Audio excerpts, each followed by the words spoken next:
I spent majority of my life being manipulated by people.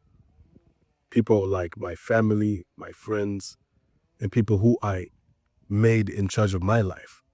So I've been manipulated all the time. Literally, like in relationships, it was always tough. People always taking advantage of me. But it's only because I lacked social skills and I lacked fundamentals in terms of communication. And until I mastered them, I had always been in that cycle of being manipulated. So here's how to avoid being manipulated by people, especially if it's people that you love. Because people that we love are the people who usually have the most control over us, making them more likely to manipulate you. So hear me out. The first way that you can spot out somebody who is manipulative or somebody who is using manipulative behavior is they will try to make you do things for them. And then they'll use funny reasons just to get you to do things for them. For example, they'll say things like, I helped you in the past and therefore you owe me. Do you understand? Things like that. Or they'll say things like, hold on, let the pass. Also, they'll say things like, bro, like, we're family, you understand? So you must do this for me. No. The truth is you don't really owe anybody anything. Your life is yours. Like, you don't have to do anything for anybody. You don't have to be like trapped by people who you love, and by people who you love, I'm talking about relationships, I'm talking about family. You feel me? You don't have to be trapped, bro. Look at me, bro. Hold on. I'm on the road. Literally chilling. On the road. With Dean. Look at this nigga. He's too light skinned, bro. Look at him. Light skin. But it's because I'm not trapped, bro. It's because I'm able to defend myself from manipulation. Plus, when you're able to defend yourself from manipulation, you actually become a manipulator. Not in a bad way, right? Every time we hear manipulation, manipulator, what? Girls use it as like an attack. You feel me? Manipulator. No. It's actually good to be a manipulator in a good way. If you're manipulating things for your benefit, if you're manipulating for like other people's benefit as well, it's very good. Another way that you can spot somebody who is being manipulative is that they'll be too emotional around you. They'll just like switch their emotions so quickly around you. For example, so one thing I realized is most of the times that I was being manipulated in relationships, it was because I easily gave into people's feelings. You feel me? Easily giving into people's feelings because you don't want to feel like you're responsible for them feeling bad or feeling alone or feeling whatever emotion they feel. You don't want to feel responsible for it. So then you just give in to their emotions, which is not good, bro. It's not good. You're not supposed to be like that. You're not supposed to just give in to people's emotions. You're supposed to hold your own emotions, like follow your own emotions. Not even emotions, but discipline. As a guy, we don't really care about emotions. The thing that people who are manipulative do is they will change your words to benefit them. Literally, bro, I know this stuff. You'll be in an argument with somebody and then they'll be like, so now what you're saying here is, and then they just say exactly what you're not saying. Just know that they're trying to manipulate you. They're trying to make you fall into their own paradigm. Feel me?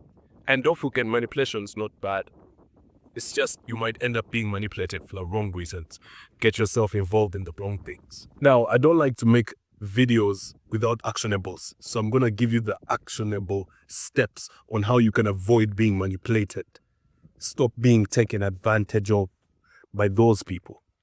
The first one is to hold your frame. Hold your frame. What do I mean by your frame?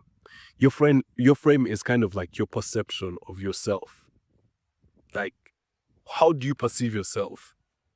If you're trying to perceive yourself as somebody who is, like stoic, somebody who is not easily moved by people's emotions, then hold that frame.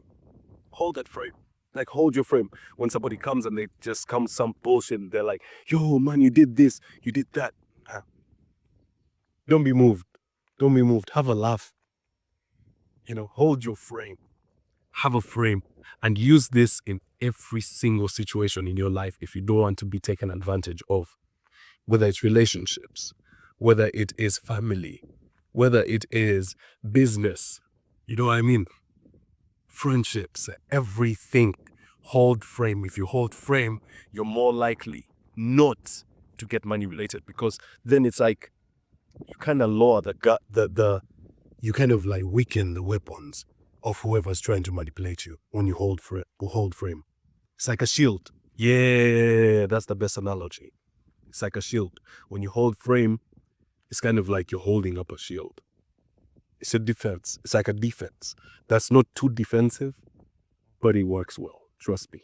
The next thing that you must do for you to avoid being manipulated by people is to think about the intentions behind their words and to act accordingly. Make sure that you think about the intentions. See, I didn't say think about what they say. I said think about the intentions. There's a difference.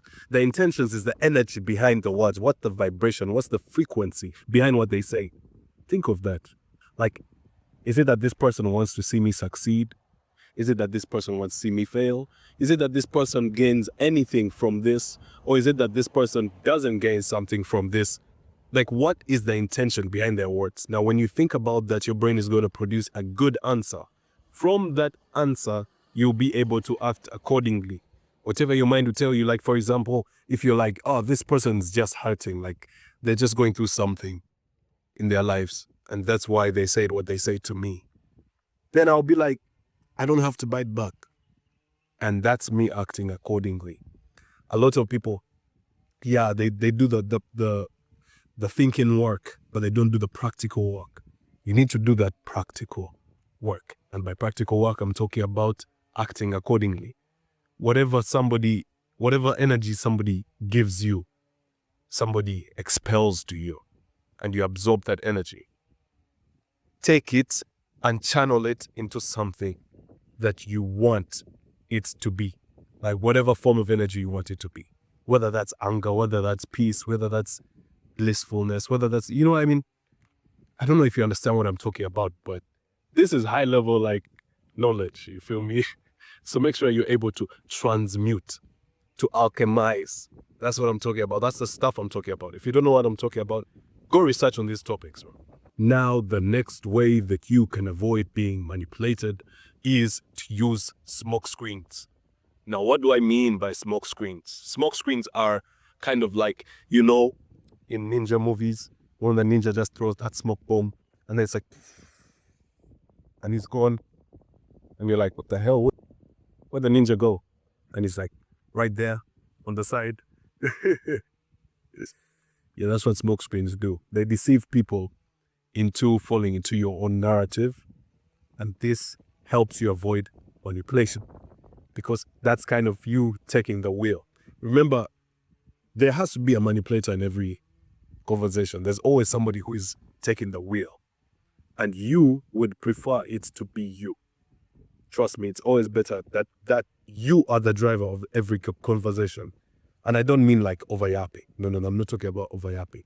I'm talking about being in charge of the direction of the conversation. Because when you steer it in the right direction, that's when you get what you want. That's when you manifest whatever you're trying to achieve from that conversation. So you do smoke screens. You use smoke screens. Smoke screens, for example, let me give you an example of a smoke screen. When a girl asks me something crazy, like I just met a shorty, and she asked me a question like, where do you work? You know what I'll say? The Avengers Tower. Smoke screen, you feel me? That smoke screen just alone, that creates a bit of mystery in her head. She's like, what? Obviously, he doesn't work at the Avengers Tower. But why did he pick that out? What does he mean by that? Like, what's he actually trying to say? Where does this nigga work? Oh, what? And that creates desire in women. Also, this also works in friendships. If you want to be perceived as somebody who is more valuable, don't give away too much. Use smoke screens. When somebody asks you a question, you can always twist the answer to fit your own way, like whatever question you want it to.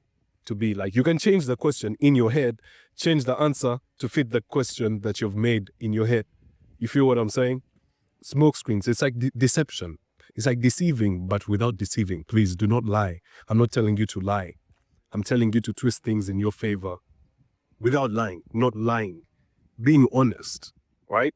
But not being too honest that you end up yapping and giving away too much. You feel me? So using smoke screens is a very good tactic. I promise you. Try that. You will never be manipulated ever again. Don't answer everything that somebody asks you, bro. You don't have to answer everything, but you're in charge. Just like I said, hold your frame. You dominate this conversation. Every conversation that you're in, every social situation you're in, you're the dominant species, bro. You're like the gorilla in the 100 men versus one gorilla. Dominant species, bro. So if you want help and you need to boost your confidence on a crazy level, click the top link in my description where you will see my 90-day confidence boosting coaching, bruv. You get me? 90 days, I'll help you boost your confidence on a different level, become socially confident, become socially sophisticated. You get me? I'm just making up words now. Click that top link in the description and you will work with me. Okay, so I am sure those are female dogs right there. So Dean is about to find a girlfriend. Dean, it's time. It's time. What? Who is bro waving up? Today you're gonna meet some shorties. Oh shit, oh shit, oh shit. Oh shit. Don't even do anything. Come on, we go home. I give you food. Come back. Oh shit, they were not female dogs, bro. They were niggas. Oh shit, she's drunk, I think. Oh shit. Dean standing on business. Bite his dick. Bite his dick. Wait, pause. Pause. And Dean is like, yo, bro, we can be friends. Look how he's wagging his tail. He's like, hey, bro, we can be friends. You ain't gotta end like this. Alright, homie is like, cool. Alright, Dean, let's go, man. Well done. That's how you do it in dog social situations. This nigga got social skills.